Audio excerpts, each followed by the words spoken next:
Alright, today we have for you a really nice grinder. This is a Landis model 2R universal IDOD grinder. And as you're looking at it right now, it's just going back and forth between the table stops. My slide is moved in, my work head is on, my feed is going down with each reversal.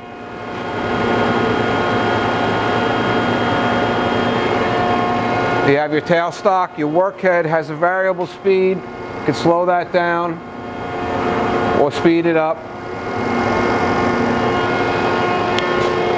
I want to send my head back. Head goes back. Everything that I fed off up to that point gets retracted along with the rapid advance and retract. Come forward again. Work head comes on. The feed starts.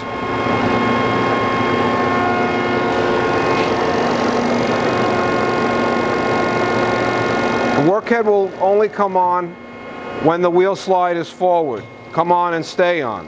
If you have your wheel slide in the rear position, you don't get the work head.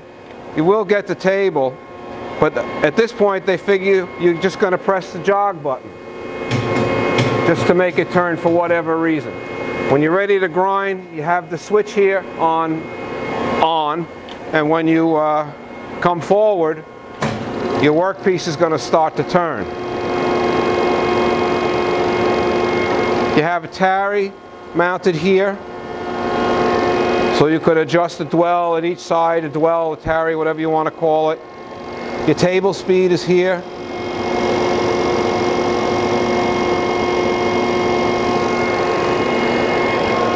And you have two knobs over here for your increment, how much that feeds each time it reverses, and whether or not you want to feed on both reversals or just one or the other. Let me speed this up a little bit. So you can switch this switch around a little bit so that you don't in-feed on both left side and the right side. You can either on the right or on the left or on the both, and you can also shut it off so it doesn't feed at all, because you can use this machine by hand if you wanted to.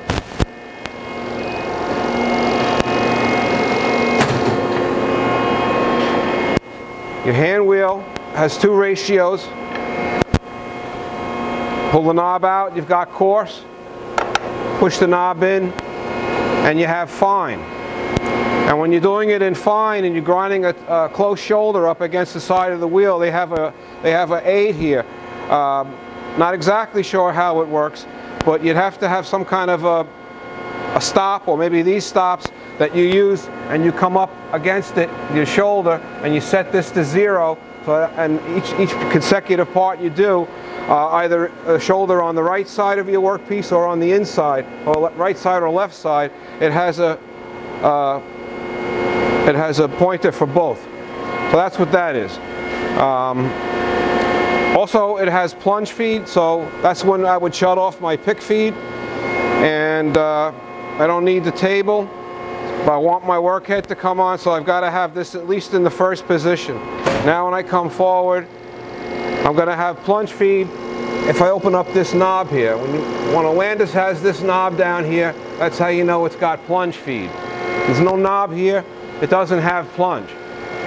Plunge is when that wheel goes continuously. And it'll go down to 0, and when it gets there it starts a timer, and when the time is up, if you have it turned on, I don't know if I have it turned on, it'll kick out. Down here is your timer, switch on and off, so I'll turn it on now. And here you have a potentiometer that you can set the time, so it automatically goes back after that. This can be used either in the plunge grinding mode, obviously, or in the traverse grinding mode.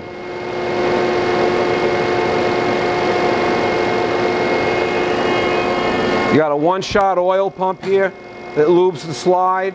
The machine is lubed constantly by the hydraulic system and also by a separate function of the hydraulic system where it's got its own reservoir. There's actually 2 reservoirs, actually 3 reservoirs on this machine for lubrication.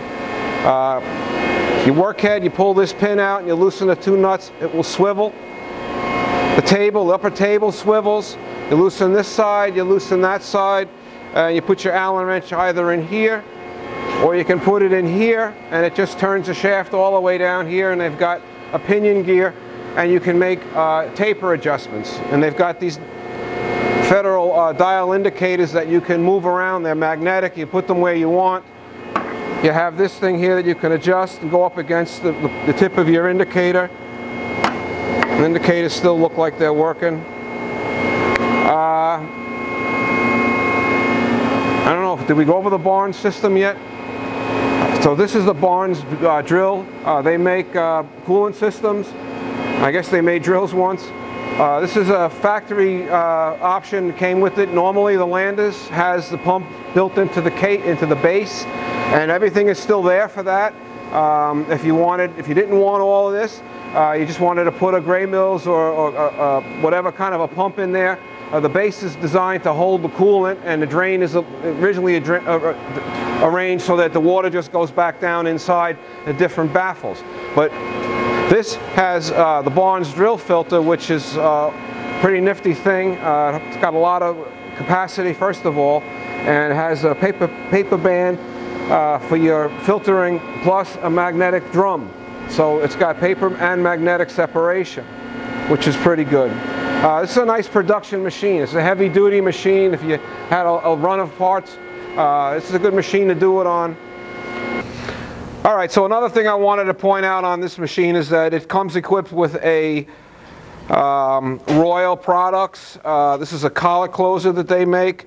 It goes through the spindle, and this is an adapter plate that mounts on the outside of the taper on the workhead, and the drawbar goes through, and it's worked pneumatically.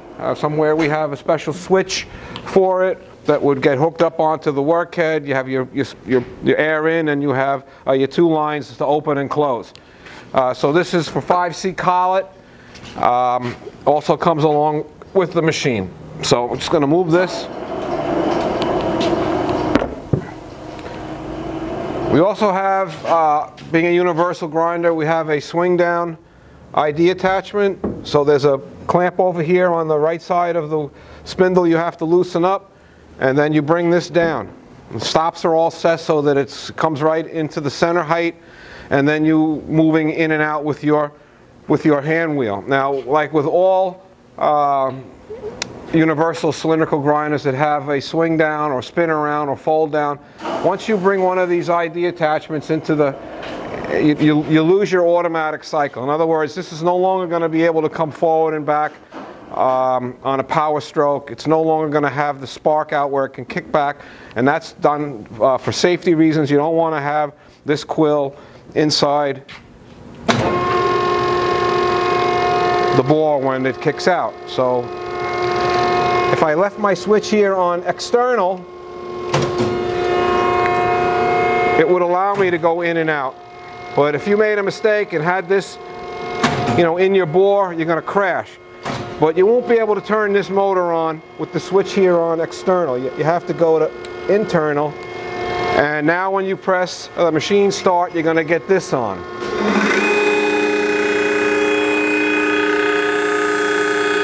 And now you no longer can retract.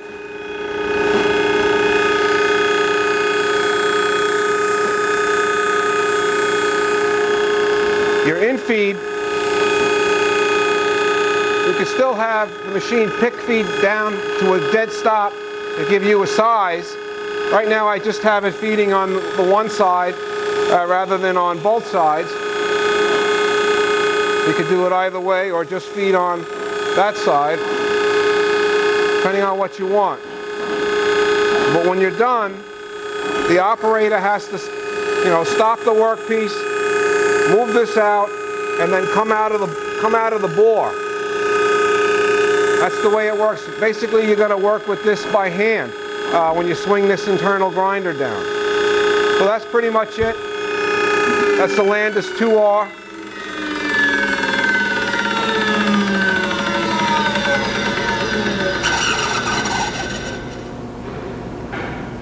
That's a 25,000 RPM spindle on there. Somebody wrote that in there, 25,000 RPM. You've got coolant that you can use up here. Either you got a valve here to go to this line, or you got a valve here to go to your external wheel. You're not using this anymore. You fold this out of the way. There's a clamp on the side over here that you want to tighten up. Just make sure it's just nice and snug, and then you're ready to go again. So that's it. That's the Landis 2R. Thank you very much.